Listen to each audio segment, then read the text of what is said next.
the mosaic tiles. This ahead of the official unveiling next Sunday, August 4th. In the Oregon District, Nick Foley, News Center 7. Take a look at these images from California. In the last 48 hours, the fire went from just a few acres to quadruple the size of San Francisco. Now the raging park fire is destroying homes and forcing people to evacuate. It started Wednesday. 1,100 firefighters are battling the flames, and high winds are making its path unpredictable.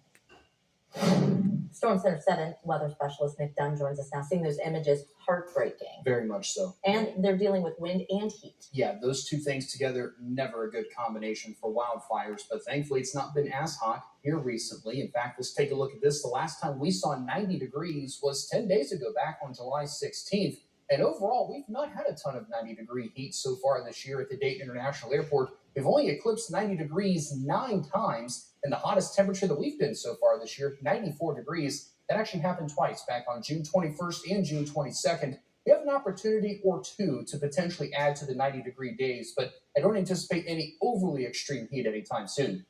Let's take about to downtown Dayton late this evening. Clear skies and 67 degrees. That northeast wind continued to keep our air mass very dry, and that's also indicative there with that dew point at 58 degrees. Very comfortable outside this evening. Take out to live Doppler 7 radar. We're all dry. Urbana, the only spot so far in the upper 50s. Richmond, you're in second place there at 61 degrees, not too far behind. Xenia checking in at 66, and we're checking at 63 there in Wapakoneta. Oxford's still the warm spot at this hour at 70 degrees. The Celtic Festival tomorrow, we've got great weather in store for that. Upper 70s at 11 o'clock, just before festivities get going there at 11:30. And through the day, we see plenty of sunshine. In fact, we'll go wall-to-wall sunshine from sun up to sundown. Afternoon highs tomorrow set to top out there in the middle 80s. And if you're heading out to the Celtic Festival or just spending time outdoors in general, don't forget the sunscreen, folks. Tomorrow's UV index went up to a 9. That's considered very high, and the sunburn could happen in 15 to 20 minutes. So don't forget the sunscreen. And also, if you're going to spend a lot of time outdoors, don't forget a hat to go along with that sunscreen.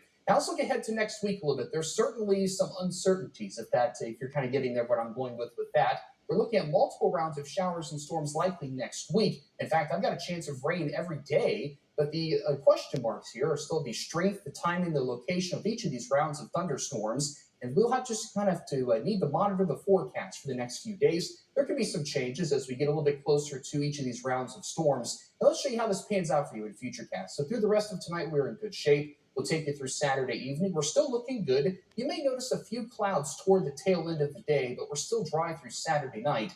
Now, by Sunday evening, a couple of showers and maybe a thunderstorm try to get going, but you notice the coverage is not very widespread. That changes as we get into Monday. You notice the overall intensity of precipitation and coverage becoming a little heavier. Get you there through Monday night. We still have that chance of showers and thunderstorms. I know this looks like a constant all-day, all-night rain, but there will be breaks in between these rounds of showers and thunderstorms. Now, how much rain can we see? Well, this latest run of Futurecast has backed off just a little bit. I went ahead and took this all the way out through Wednesday evening. Some spots could see more than an inch of rain, but we could certainly use a little bit more across the Miami Valley. Here's my Storm Center 7-day forecast. 86 there for your Saturday, 90 for Sunday with a slight chance of a late-day thunderstorm. And then you do see the rain icon every day next week, but not any day looking like a particular washout right now, but the best chance of rain on Monday and Tuesday.